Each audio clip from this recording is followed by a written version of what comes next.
collections, like Royal BC Museums, are the source of material evidence that helps us understand our past, present, and future biological diversity. Veronica Cooper has more. We are deep in the Invertebrate Zoology collection at the Royal BC Museum.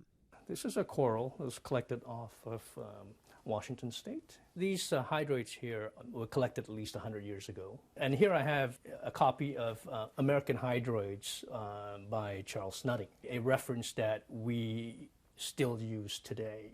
Because even 100 years later, it's vital information. I am constantly amazed at the amount of knowledge and the amount of work that had been done previously, given that we now have so many more tools and technology at our disposal. They really achieved a remarkable depth of knowledge, which we try to build on. Science is cumulative knowledge. Every piece of knowledge that we add to the existing body of knowledge pushes us to understand both the future and the past, as well as the present.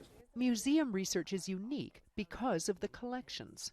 One of our main goals is to understand what plants and animals are and how they're related to other plants and animals. And oftentimes in taxonomy, we use drawings as opposed to photographs because it is actually easier to show specific details. Museum scientists in about 6,700 institutions around the world collectively study more than 2 billion biological specimens. It's very easy to visualize museum collections as static and as just a storage space for specimens.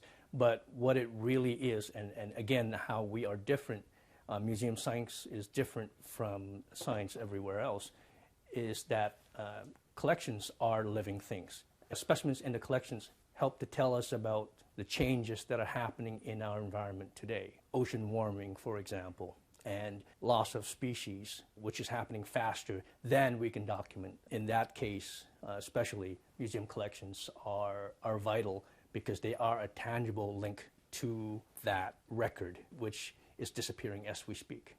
It's also important to share what they are learning. In museums, we have the double mission, if you will, of both research and education, sharing the knowledge and our discoveries with varied audiences.